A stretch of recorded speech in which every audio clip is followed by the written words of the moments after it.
Hello students, hope you all are fine and well at your homes.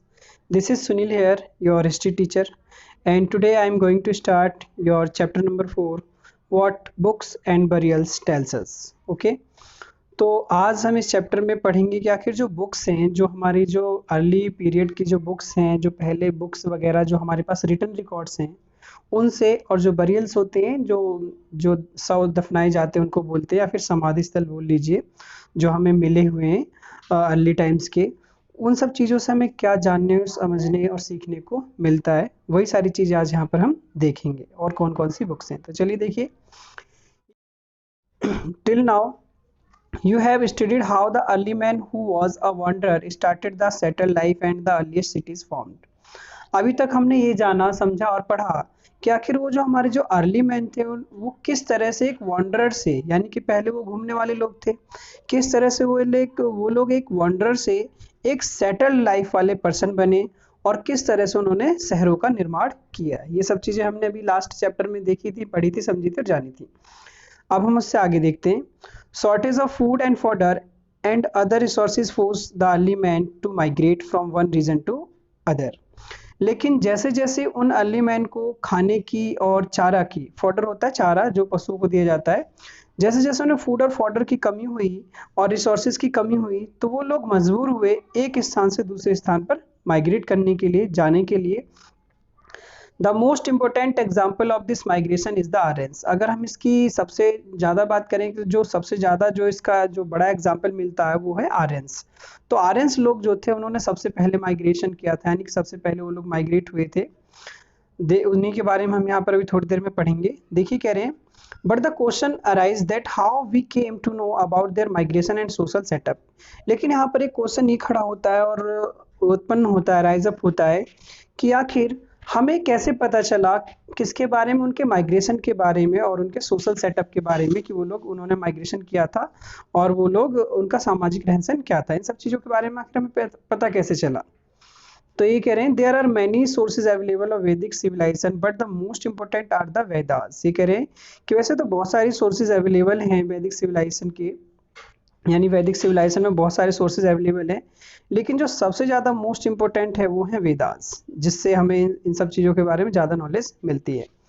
In this chapter you will study about the Vedic literature and the burials. इस chapter में हम लोग वैदिक literature और burials के बारे में ही क्या करेंगे, पढ़ेंगे, जानेंगे और समझेंगे। तो देखिए सबसे पहला टॉपिक है हमारा the coming of Indo Aryans, यानी कि जो इंडो आर्यंस थे, जिनको इंडो आर्यंस बोला जाता था, ये कैसे आए कैसे नहीं, इनके बारे में देखते हैं।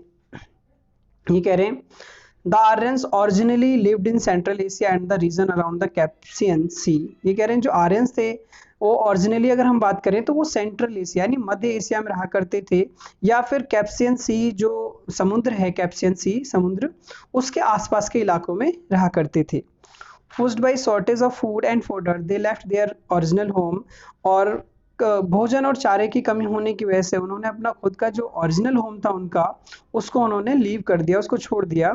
सम of them went to Europe while others came to India through the passes of Hindu Kush around 1500 BC। उनमें से कुछ लोग तो यूरोप चले गए, और जबकि कुछ लोग जो है वो इंडिया की तरफ चले आए, इंडिया चले आए, हिंदुकुश की जो पहाड़ियाँ उसको क्रॉस करते हुए वो इंडिया चले आए करीब 1500 BC में। Those who came to India came to be known as Indo Aryans. और वो लोग जो उस समय भारत आए थे उन्हीं को हम इंडो आर्यंस के नाम से जानते हैं। The Aryans first settled in Punjab. तो जो आर्यंस थे इन्होंने सबसे पहले कहाँ पे सेटल्ड हुए, पंजाब में, क्योंकि देखिए जो हिंदू कुश वाली जो पहाड़ियाँ हैं वो उनका जो रास्ता है, सबसे पहले वो लोग पंजाब वाले इलाके में एंटर करती है वो पहाड़ियाँ उधर से आकर के, तो वो लोग सबसे पहले उन्होंने कहाँ पे सेटअप हुए, वो लोग पंजाब में। The civilization developed during this age came to be known as Vedic civilisation.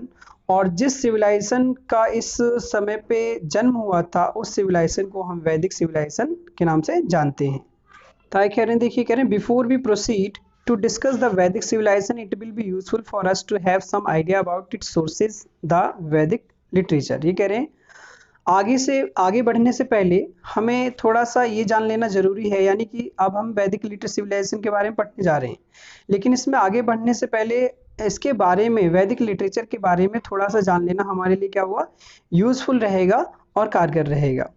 तो यहाँ पर आप लोग एक मैप देख सकते हो इंडिया का, आप लोग देख सकते हो इधर की तरफ जो आपको दिया हुआ है ये वाला जो इलाका है हिंद कुश की, ये पहाड़ियाँ हैं पूरा का पूरा इधर की तरफ, ये इधर से ही वो लोग आर्यंस लोग क्या हुए थे, एंटर हुए थे, ठीक है।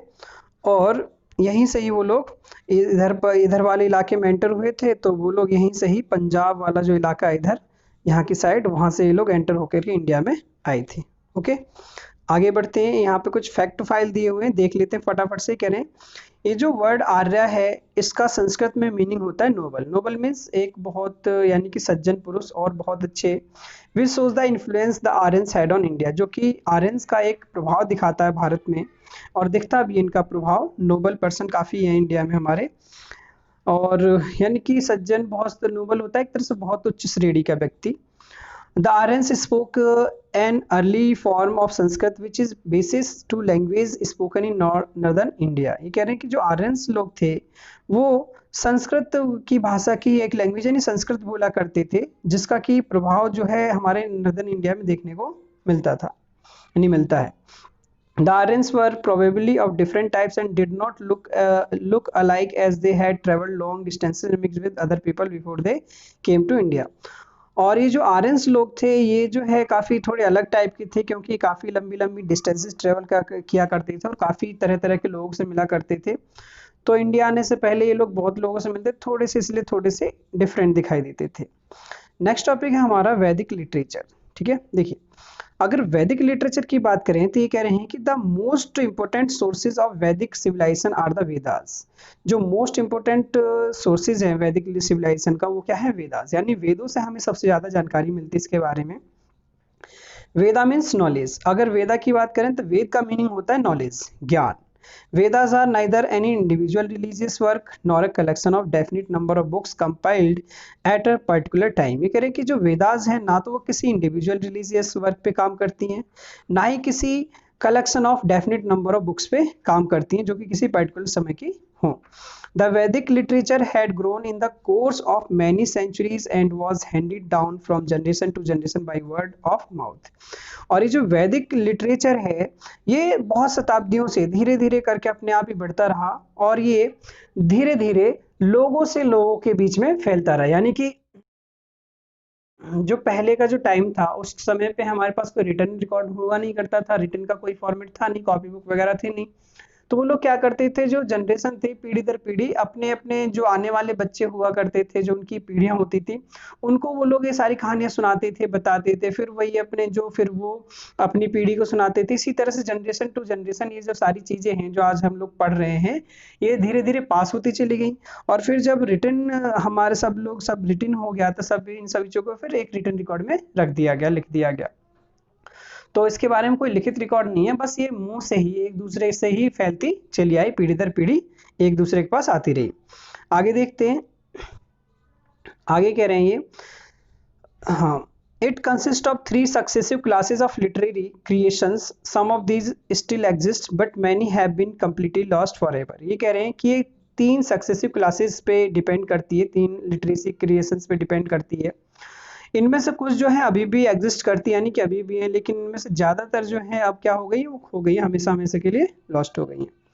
देखिए यहाँ पे वेदा की डिफाइन दी हुई है, देख लेते हैं फटाफट से वेद के बारे में। कह रहे हैं कि the Vedas are large body of text originated in ancient India. देखिए कह रहे वेदास जो है एक लार्ज बॉडी ऑफ टेक्स्ट है, यानी कि एक बहुत बड़ा एक ग्रंथ है, बुक है, जो कि हमारे एंशिएंट इंडिया में ऑरिजिनेट हुआ।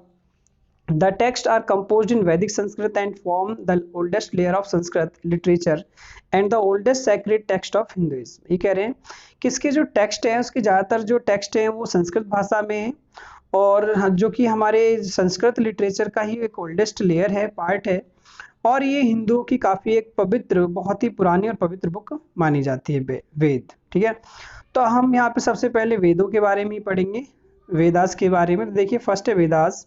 ये कह रहे हैं a collection of hymns, prayers, charms, litanies and sacrificial formulae, there are 4 Vedas नेमली। देखिए कह रहे हैं कि वेदास एक ऐसा ग्रंथ, एक ऐसी पुस्तक जिसमें बहुत सारे हमें हाइम्स होते हैं, श्लोक जो होते हैं, सूक्त सूक्तास जिन्हें बोलते हैं, एक तरह से मंत्र मान लीजिए, प्रार्थनाएं, तरह तरह के मंत्र, और उसमें तरह तरह की कहानियां, तरह तरह की सैक्रिफाइसल फॉर्मूले, तरह तरह की चीजें उसमें हमें देखने को मिलती हैं। तो अगर हम वेदास की बात करें, वेदों की बात करें, तो वेद जो होते हैं 4 होते हैं। कौन कौन से? फर्स्ट है आपका Rigveda, it means Rigveda. Second है आपका सामवेदा, थर्ड है Yajurveda, and fourth one is Atharvaveda. इनको हम हिंदी में बात करें तो इंग्लिश में तो हम वेदा करके बोलते हैं, बट हिंदी में वेद बोलते हैं, ठीक है ना, यानी ऋग्वेद, सामवेद, यजुर्वेद, अथर्ववेद। ओके, तो सबसे पहले हम लोग देखेंगे ऋग्वेद के बारे में। तो देखिए, अगर ऋग्वेद की बात की जाए तो कह रहे हैं it is a collection of hymns. ये जो है हाइम्स का कलेक्शन था। हाइम्स मैंने भी बताया ना, सुक्तास, एक तरह से श्लोक टाइप के होते हैं, तरह तरह के मंत्र उसमें लिखे होते हैं। ये जो है करीब इसमें ऋग्वेद में 1028 हाइम्स है। कितनी है? 1028 हाइम्स है। These hymns highlight the political, social, economic and religious condition of the Rigvedic India. ये जो हाइम्स है हमारे ऋग्वैदिक इंडिया की, ये सोशल लाइफ को, पॉलिटिकल लाइफ को, इकोनॉमिक लाइफ को और रिलीजियस लाइफ को, यानी कि इन सभी कंडीशंस को इसमें दिखाती है, दर्शाती है, हाईलाइट किया गया है इसमें। नेक्स्ट है हमारा सामवेदा। सामवेदा की बात करें तो it is a collection of songs mostly taken from Rigveda. ये कह रहे हैं कि सॉन्ग्स का कलेक्शन है, इसमें ज्यादातर सॉन्ग्स हैं जिसके कि ज्यादातर पार्ट जो है ऋग्वेदा से लिए गए हैं। नेक्स्ट है हमारा यजुर्वेदा। यजुर्वेदा की बात करें तो it is a collection of sacrificial फॉर्मूले। इसमें जो त्याग वाले जो फॉर्मूले हैं, सेक्रीफाइसल फॉर्मूले, यानी सेक्रीफाइस से रिलेटेड बहुत सारी जानकारी और इन्फॉर्मेशन इसमें है, वो हमें इसमें मिलती है। अथर्ववेदा की बात करें, it is a collection of spells and charms. ये जादू और टोने वाली बुक का एक तरह से कलेक्शन है, यानी मिथ्स वगैरह इसमें ज्यादा देखने को मिलती हैं। A study of Atharvaveda reveals that with the passage of time, the Aryans discarded nature worship and developed the worship of spirit। तो ये एक स्टडी बताती है कि अथर्ववेद जैसे जैसे समय गुजरता गया तो आर्यंस ने जो थे उन्होंने नेचर को वर्शिप करना शुरू कर दिया, यानी प्रकृति की पूजा करनी शुरू कर दी, और एक तरह से जो पूजा पाठ वाली जो स्पिरिट थी उसको डेवलप किया। देखिए फिर आगे कह रहे हैं, the Vedas form the earliest segment of Vedic literature and amongst the Vedas Rigveda is the oldest. ये कह रहे हैं फिर वेदा, यानी कि वेदों की बात करें तो फिर वेदों के से ही फिर आगे की वैदिक लिटरेचर फॉर्म हुए, और में जो सबसे जो पुराना वेद है हमारा वो कौन सा है? सबसे पुराना वेद है हमारा ऋग्वेद। ओके, आगे देखिए, नेक्स्ट है हमारा सेकंड। चलिए नेक्स्ट देखते हैं। नेक्स्ट है हमारा द ब्राह्मणास। ये कह रहे हैं दीज आर प्रोज टेक्स्ट। ये प्रोज टेक्स्ट होते हैं, इट मीन्स काव्य खंड होते हैं, which contain details about the meaning of वैदिक हाइम्स, जिसमें कि वैदिक हाइम्स के मीनिंग के बारे में डिटेल में लिखा हुआ है। देयर एप्लीकेशंस, उसके एप्लीकेशंस के बारे में डिटेल में लिखा हुआ है, इट मीन्स कहाँ पे यूज किया जाता है, कहाँ पे नहीं। Stories of their origins etc, और उसके ओरिजिन की स्टोरी वगैरह सब चीज में लिखी हुई है ब्राह्मणास में। In a way these contain details about rituals and philosophies. इसके अलावा इसमें बहुत सारे रिचुअल्स जो हमारे धार्मिक संस्कार होते हैं, रीति रिवाज होते हैं, इनके बारे में, फिलोसफीज, दर्शन शास्त्र के बारे में, इन सब चीजों के बारे में इसमें लिखा हुआ है। नेक्स्ट है हमारा अरण्यकाश एंड उपनिषद। देखिए अरण्यकाश की बात करें तो ये वन होता है, जंगल, उसको बोलते हैं अरण्यकाश, और उपनिषद इनके बारे में देखते हैं। नेक्स्ट देखिए कह रहे हैं द कंक्लूडिंग पोर्शन ऑफ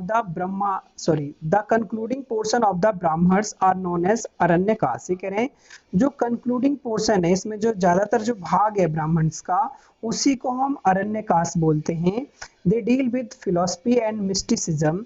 ये फिलोसफी और इट मीन्स दर्शन शास्त्र और तरह तरह की मैथोलॉजिकल चीजों से, पौराणिक चीजों से रिलेटेड है। इसमें बहुत सारी पौराणिक चीजें मेंशन है। The literal meaning of Upanishad is to sit down near someone. ये कह रहे हैं अगर हम उपनिषद के लिटरल मीनिंग की बात करें, इट मीन्स उसके अगर शाब्दिक अर्थ की बात करें तो इसका मीनिंग होता है किसी के नजदीक बैठना। It means to sit down near someone, किसी के नजदीक बैठना। It denotes pupils sitting near his guru or teacher for the purpose of a confidential communication of the secret doctrine। ये डिनोट करता है पुपिल्स होते हैं शिष्य, यानी स्टूडेंट्स, जो कि अपने गुरु और अपने गुरु के नज़दीक, अपने टीचर के नज़दीक बैठ करके उनसे ज्ञान की प्राप्ति करते हैं, तरह तरह की चीज़ों पे, तरह तरह के धार्मिक अनुष्ठानों पे, संस्कारों पे, इन सब चीज़ों के बारे में कॉन्फिडेंशियल कम्युनिकेशन करते हैं, उनसे बातचीत करके इन सब चीज़ों को सीखते हैं, समझते हैं। ओके स्टूडेंट्स, तो इस तरह से हमारे आज 2 पेजेस का एक्सप्लेनेशन कंप्लीट होता है। होप उम्मीद करता हूँ कि आप लोगों को ये समझ में आया होगा। और आज मैंने आपको इतना ही दिया था प्री रीडिंग के लिए, तो आज इतना ही एक्सप्लेनेशन रहेगा। इससे आगे के पेजेस को मैं आपको नेक्स्ट वीडियो में एक्सप्लेन करूँगा। तब तक आप लोग इससे आए के पेजेस जो है उनको आप लोग रीड करके आएंगे। ये आपका प्री रीडिंग होमवर्क रहेगा। ओके, और यहाँ पर आप लोग देख सकते हो एक पिक्चर दे रखी है। आर्यन के समय की एक पिक्चर है, विलेज है, उनके जमाने का गांव है, बहुत ही वेल प्लान्ड गांव है ये कह रहे हैं you can note the type of houses and the material used. आप इस गांव के देख सकते हो तरह तरह के इसमें घर बने हुए हैं, और किस किस तरह के घर बने हुए हैं अलग अलग तरह के, और किस किस तरह का इसमें मटेरियल यूज किया गया है, वो आप सब यहाँ पे देख सकते हैं और उसको नोट कर सकते हैं। ओके स्टूडेंट्स, तो आज के लिए बस इतना ही रहेगा। मिलते हैं नेक्स्ट वीडियो में। ओके, तब तक के लिए bye bye, see you, take care, have a good day, stay home, stay safe, bye.